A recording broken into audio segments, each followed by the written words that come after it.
job.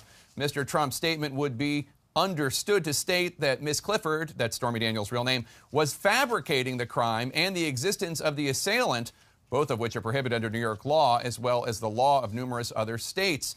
CNN's Sarah Seidner is covering this breaking news story for us. And Sarah, this lawsuit asserts that the president used his audience of tens of millions of Twitter followers to make a false statement and defame Stormy Daniels, and that she suffered because of it. Right, that is literally the language in the lawsuit, and Michael Avenatti and Stormy Daniels obviously putting this forward in court, saying that they're going to ask for an excess of $75,000, which of course is the standard minimum in cases like this. Of course, asking for a jury in this case, obviously that takes a long time, but it is all based on that tweet that you mentioned by President Trump on April 18th, after Stormy Daniels had mentioned on The View first and then elsewhere that there was this alleged attack, alleged threat to her in 2011 in a Las Vegas parking lot.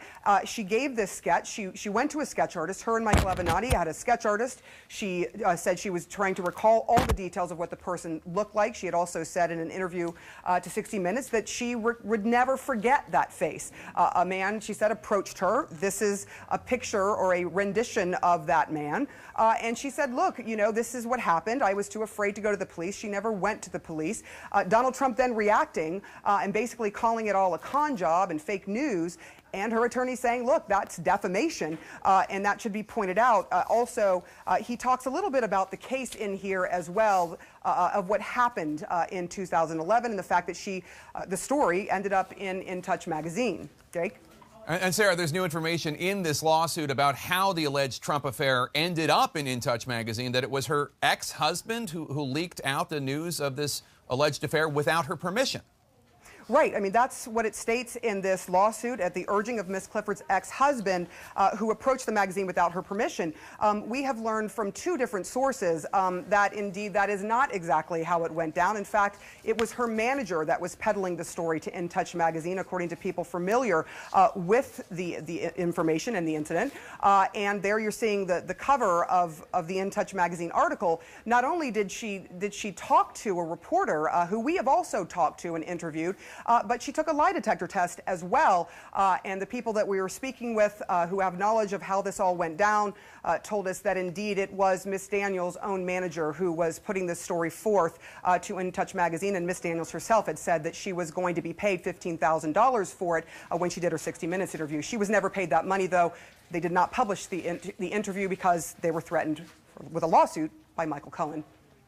All right, Sarah Seidner, thank you so much. My panel joins me now. We have with us CNN legal analyst Laura Coates, former South Carolina House member Bakari Sellers, a Democrat, Susan Page, Washington bureau chief for USA Today, and Amanda Carpenter, former communications director for Republican Senator Ted Cruz. Carpenter has a new book out tomorrow. It's called Gaslighting America, Why We Love It When Trump Lies to Us. It's been called riveting. You can get it on Amazon and your local bookstore. Amanda, congratulations. Laura, let me start with you. I want to start with a quote from the lawsuit. Quote, Mr. Trump knew that his false, disparaging statement would be read by people around the world, as well as widely reported, and that Miss Clifford, that's Stormy Daniels' real name, would be subjected to threats of violence, economic harm, and reputational damage as a result.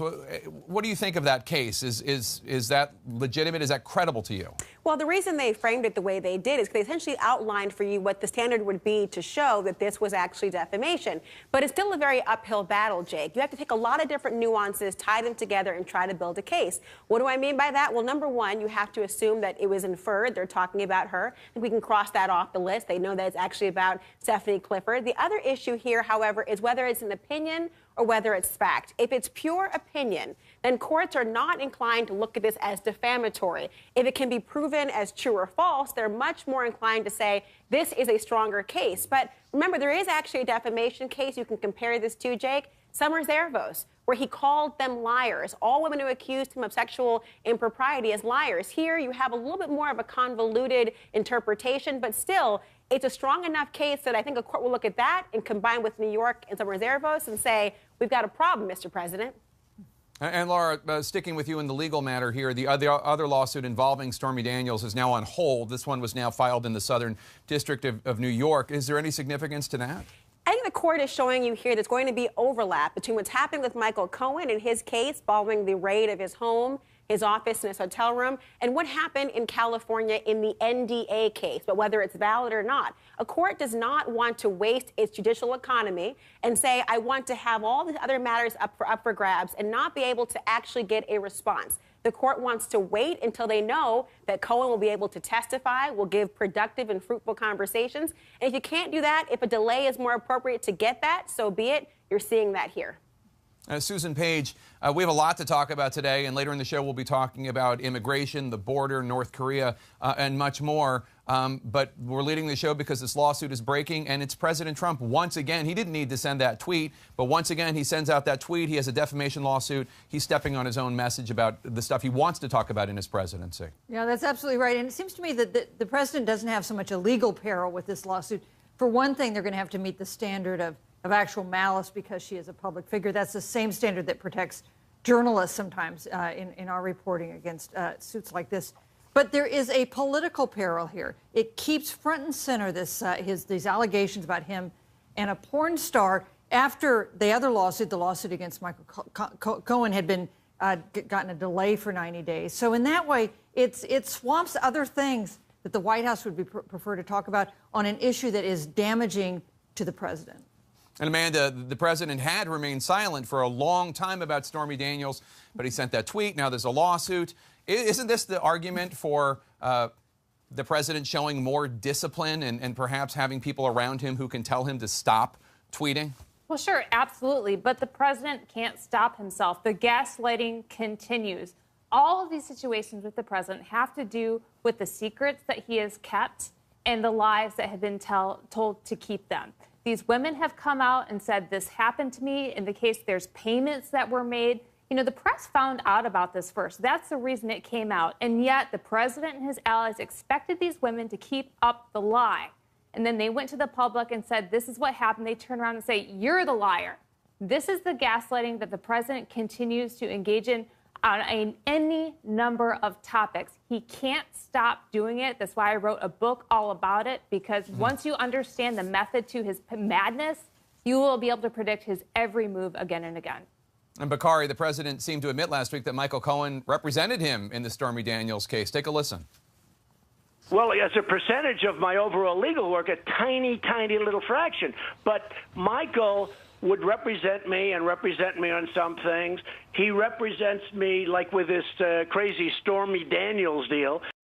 And Bakari, yesterday, Michael Avenatti told me on State of the Union that he thinks they'll be able to prove the president knew about that agreement and the $130,000 payment. Once again, the president, his own worst enemy sometimes. Well, the president, what we do know about Donald Trump is that he is a horrible, horrible client. He's very, very difficult to manage if you represent him. One of the things that we now know by making that statement is that he has some privity with Michael Cohen. He has a relationship with Michael Cohen. We also know that lawyers cannot go out and agree to settlements, let alone pay those settlements out of their own pocket, without their client knowing. And so there has to be some trepidation in the Cohen camp, because now Donald Trump has literally just said that, hey, you know, you represented me, and you represented me a small amount, but you did represent me in this matter. Where it's also very dangerous is that in the Southern District of New York, we were having this discussion about whether or not the voluminous material that was accumulated in his search warrant was too much and that they needed to slow down. But he said that he only represented him in a small amount of matters. Therefore, I think that the case in the Southern District of New York will